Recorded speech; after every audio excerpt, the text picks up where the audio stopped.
The big one. Predictions. Score predictions. That pesky thing that we need to deal with.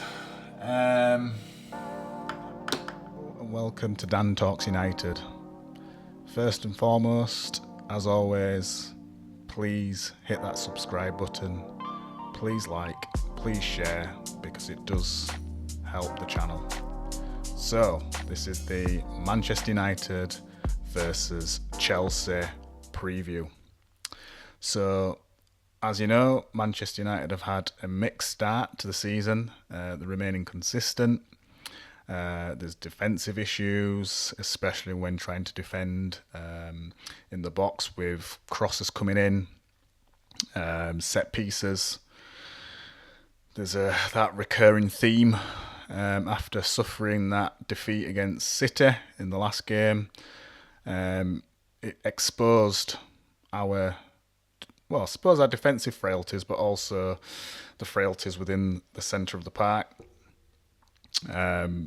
Chelsea, in contrast, have been more solid. They've picked up points in several fixtures. They have more rhythm than we have. Having said that, they were in the World Club Cup, which they won. You would expect that at some point there'll be some fatigue after playing in that competition. But at the minute, it's not looking that way.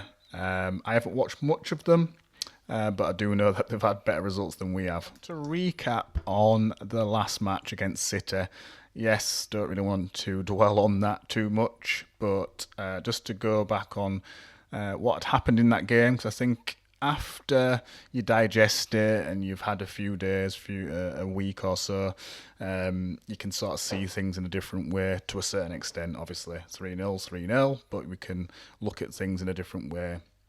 So just from City's point of view, obviously their finishing was much better. They were more clinical. They had a clinical edge over what we had. Strangely, we had more possession than they did. Now, I don't know how many times we could say that over the last few years. So, only slightly. We had 55% possession overall, and they had 45%. But with that less possession, City obviously had better quality in the right areas. There was definitely, I think we started okay, but then there was a momentum shift once that first goal went in from Foden. Donnarumma and Haaland were key for City for me. Don't get me wrong, Doku played well as well. But I think there were some key saves from Donnarumma, especially that one from Mbeumo on that volley. And then obviously Haaland with the 2 goals, quite trademark for Haaland, those 2 goals. Now, I felt that Pep did do a bit of a tactical tweak, so he just seemed to play. I know Foden's kind of played that role before, but sort of roaming a free role that Foden seemed to be playing. Very hard to pick up, especially when you've got the midfield that we have with Bruno in there. I think more key than that was the role that Doku seemed to be playing. Normally Doku was touching or hugging that touchline. In this game, he seemed to be driving through the middle. He was a lot more narrow, and he was driving through the centre of our midfield and driving into the box, as you could see with that first goal. Got a bit of luck, but then if you're playing well and you've got that drive and momentum, you're going to get that luck sometimes. So the ricochet comes back, crosses it in, and we know the rest. United, on the other hand, yes, we had more possession, but it was in less threatening areas. United didn't make it count. Arrived in the box, and there was not much happening once they got in the box. And I think that's where it seems to fall down a bit, where we seem to build up quite well at times, but then as soon as we get to the box, it just falls apart. We just couldn't break down City's resilience in defence. On to team news and injuries. So for Manchester United, we still have Lisandro Martinez out. Amorim, in the press conference on Friday, has confirmed that he's still out, although he is recovering well.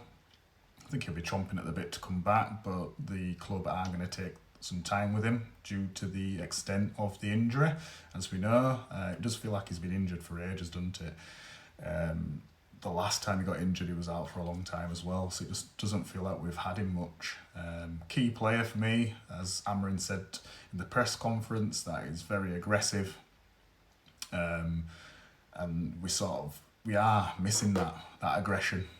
Someone that's going to be a leader at the back and stand up and be countered. Diego Dallo, I believe, is still out as well. And then in terms of returns, it seems like we've got Mount and Cunha back. Now, obviously, there was no indication of whether they're going to start, according to the press conference so far. Anyway, Amorim didn't really give anything away there, but it sounds like they are back. They're in the squad and they're ready to go. Now, I think that they'll probably start on the bench, but we all know that we could really do with Cunha back in that squad. Now, Chelsea, on the other hand, I do believe they've got Liam Delap out. They've got Lavia out. He seems to be out all the time anyway. Levi Colwill, I think he's out as well. And then, how do I mention it? Garnacho playing for Chelsea. I'm going to say City then. Playing for Chelsea and coming back to Old Trafford. That's going to be interesting.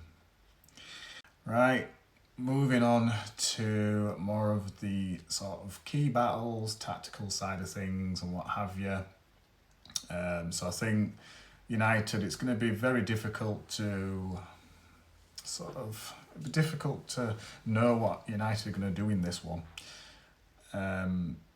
We have got a good record against Chelsea at Old Trafford, I believe. I don't think they've won there for a while. Not that that means anything these days anyway.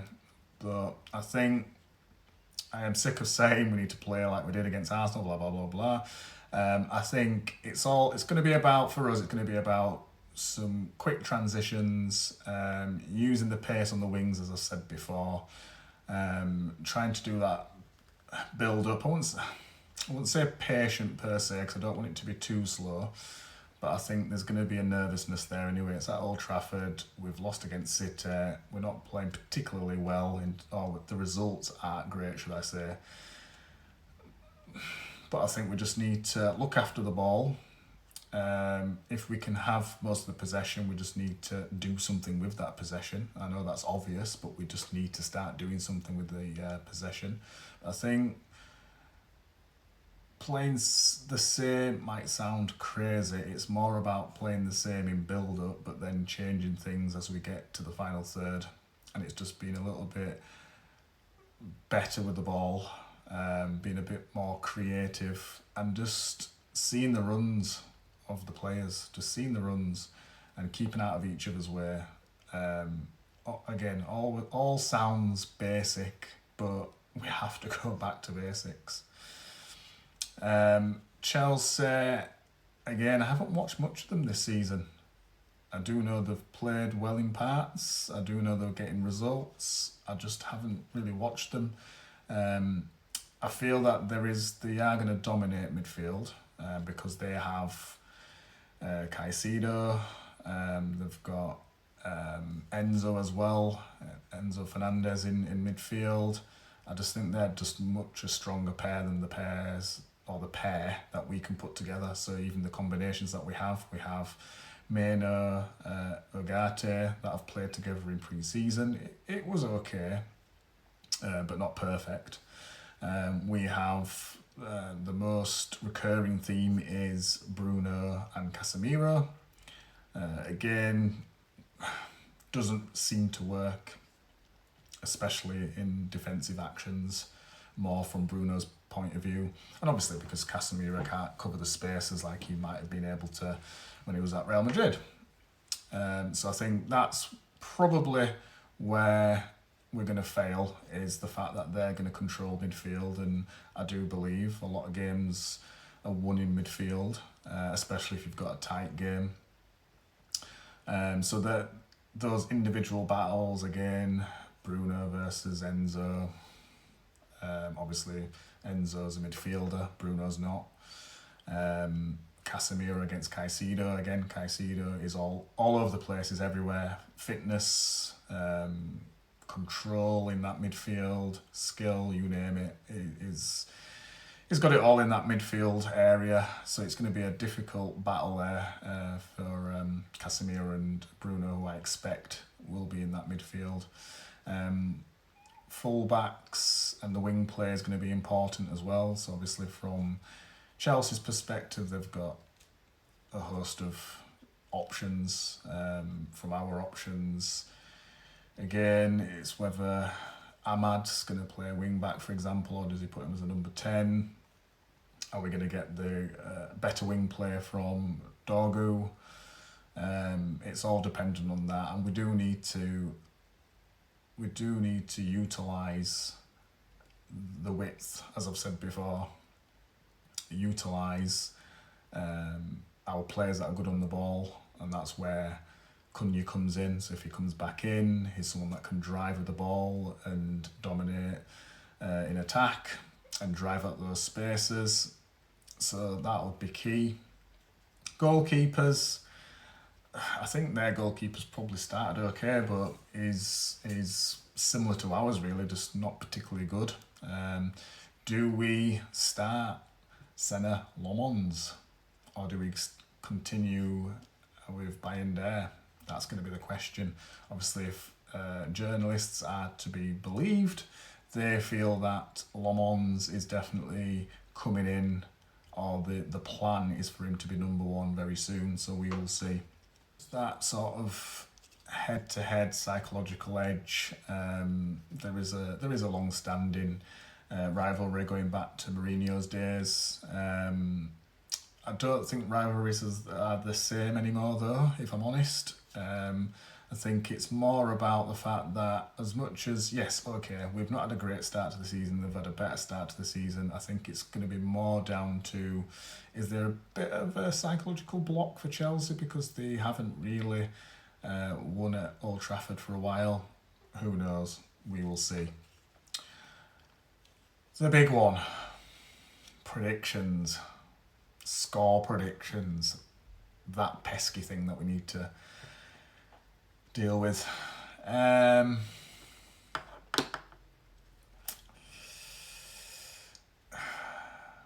Again, it's one of those where I've toyed with different score lines. It's one of those where if United can sort of stay tight in defence, be compact in midfield, so again it's going to rely on, although Yoro's been doing it, Yoro's been doing his job, he's just been exposed because the rest of the team are not doing the same, and it is very risky. So what I mean is Yoro is jumping, and obviously there's all these different terms that you're hearing these days, but he's basically pushing up and he's being very aggressive and he's pushing high.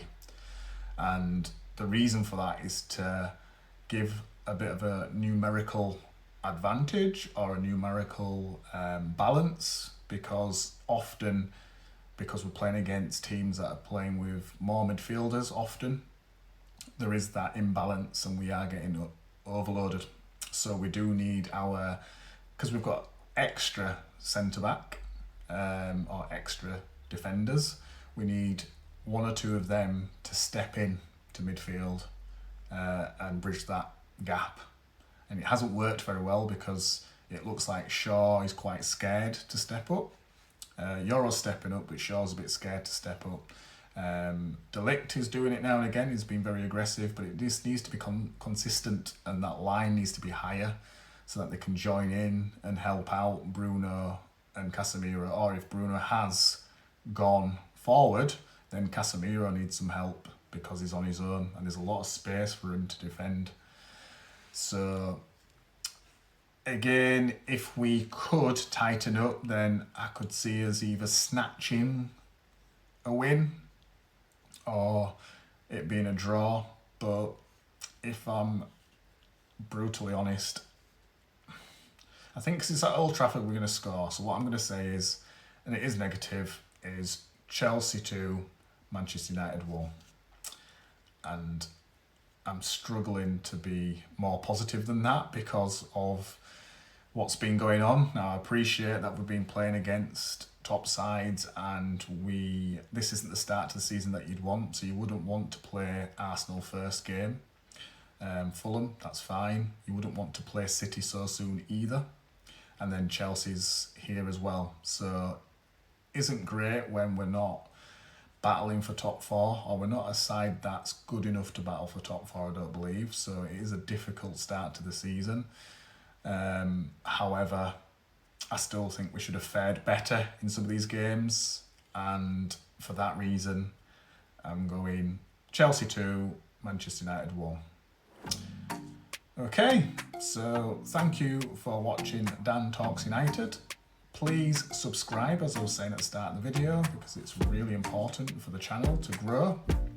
Please like, please share, and I will see you on the next one.